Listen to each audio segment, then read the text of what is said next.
we haven't heard specific cuts so far. In fact, we've heard that the president may be referring to investments, meaning more spending, yet again, spending that this country simply cannot afford, because as we know, Mr. Speaker, we are falling off the cliff in terms of debt increases, and that is not good for the next generation of Americans.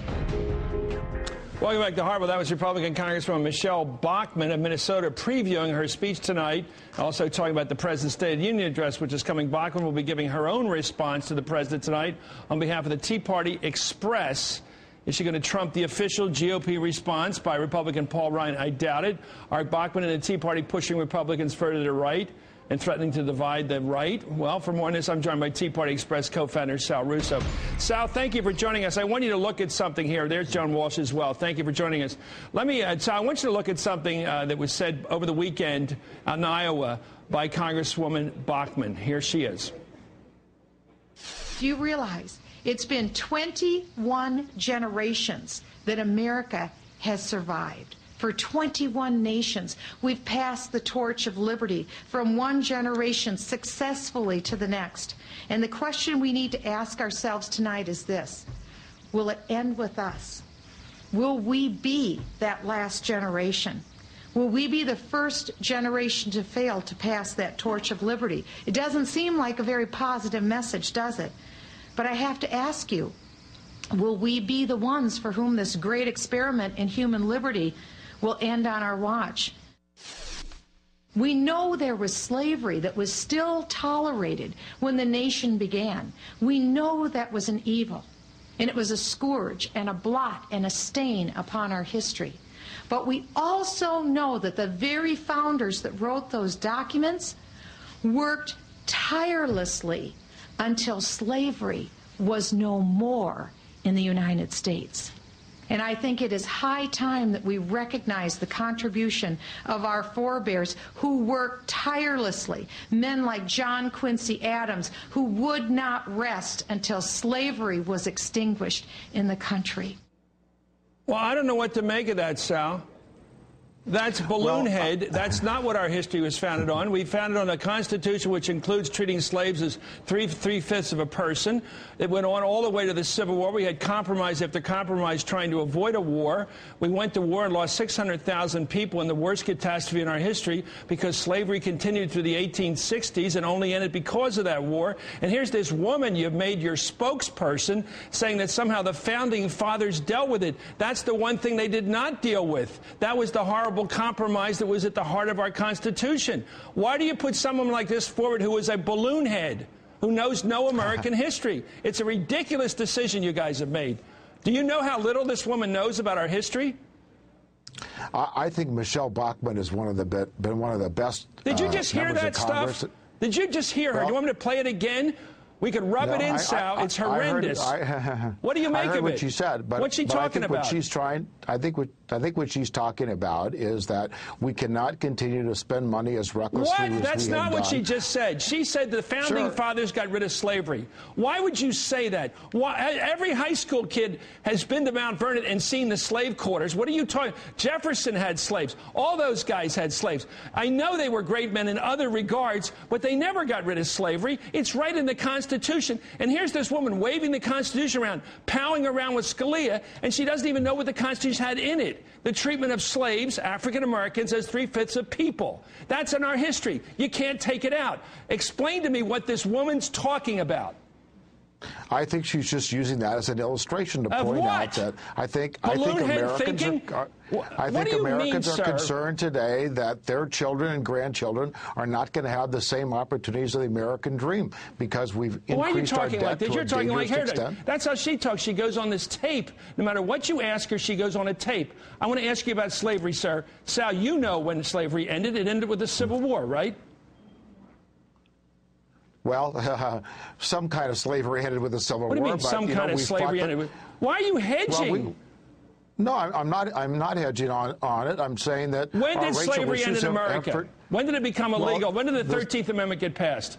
Well, sure. I mean, that's a different question from when we've had to deal with our racial issues in this country. No, the simple question to you, sir, and I know you have an IQ. I don't think that's what she's talking about. She said slavery ended under the Founding Fathers. I don't think that's what she meant. I mean, I think she meant that if we don't get control of our government now, the opportunities of our children You're covering. You made a terrible decision. You put a person out there that has no concept of American history. I'm reminded of what Steve Schmidt said about Sarah Palin. She doesn't know anything. This is worse. This is claiming something that never happened. We have a problem. Slavery and race are the San Andreas fault of American history, and you're denying it was there. No, I think she's trying to illustrate a point. Joan, you take over this witness. I find him hopeless. I know he knows better. He's covering for somebody who knows nothing.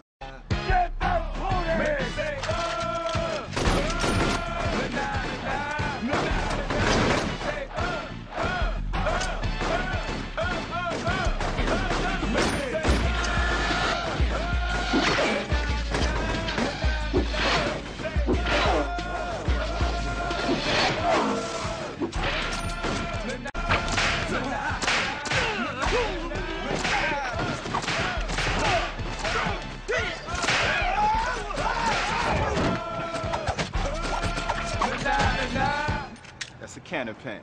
Go ahead, Joan. You know, Sal has hitched his start at the Tea Party. Sal is a longtime Republican entrepreneur out here in California who's worked for mainstream Republicans. He decided a few years ago he was going to go with the Tea Party and ride the Tea Party, and now he's kind of stuck, you know.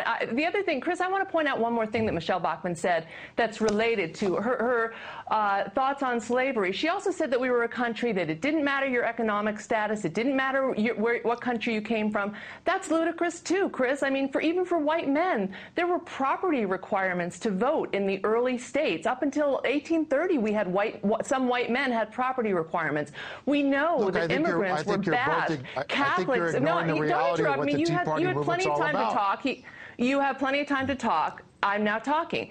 Nativism attacked Irish Catholics, German Catholics, burned down churches and convents. We had the Chinese Exclusion Act for 60 years kept Chinese people out of this country. So this happy garbage version of history, I love our country, Chris. I know that what we've fought to do is make it better and better and better, and we are trying to do that.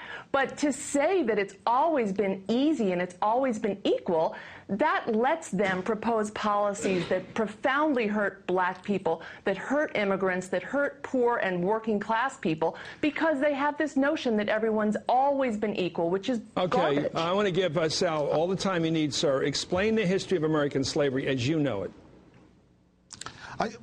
This is not about it. I mean, why do you want to keep changing the subject? Because we're talking about your spokesperson tonight that you have designated. Well, that's right. And what our spokesman is talking about is the fact that our spending is unsustainable, our national debt is skyrocketing, and we got to get on top of that. No, you're trying to teach some kind of new religion of America that has to do with the infallibility of our founding fathers, some sort of new, almost scriptural notion of American history that somehow goes back to some perfection time that we're trying to recover. You guys are trying to sell that everything was perfect back in the Federalist period, back in the late 18th century, so that you can keep saying we got to go back to that, where everybody had a musket and everybody had a small farm and everything was perfect. No, that's what you're trying to sell. But even so, and you have scrubbed our history of slavery. No, I think it's a desecration. I don't think that's. Well, I'm going to give you a chance. One more chance.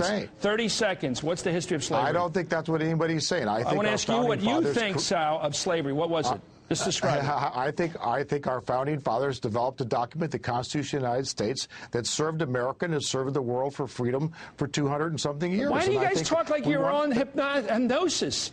Why can you answer a question? Are you hypnotized? Can you answer a question? Well, no, What's the history of slavery in America? Your question is irrelevant to what the issue is of the day. Well, the issue of the day is decreed by this speech by your candidate is slavery and its history. She set the mark here. Joan last thought we can't. Poor Sal is under the same kind of rule, apparently, that a lot of Tea Party people is look at the camera and repeat the speech. Well, and also, you know, if people really cared about debt, if people well, then why did you not have a Tea Party movement when George Bush was spending down the Clinton surplus, $200 billion a year surplus, and George Bush left behind a $1.2 trillion budget deficit? If it were for a fact that people were dissatisfied with the Republican and I think you got to find another horse, Sal. That's You're a smart guy. It came when we had a Democratic This one's terrible. Anyway, thank you, Joan Walsh. Thank you, Sal. I know you're 10 times smarter than this person you put up there. Claiming some farm and everything was claiming some farm and everything was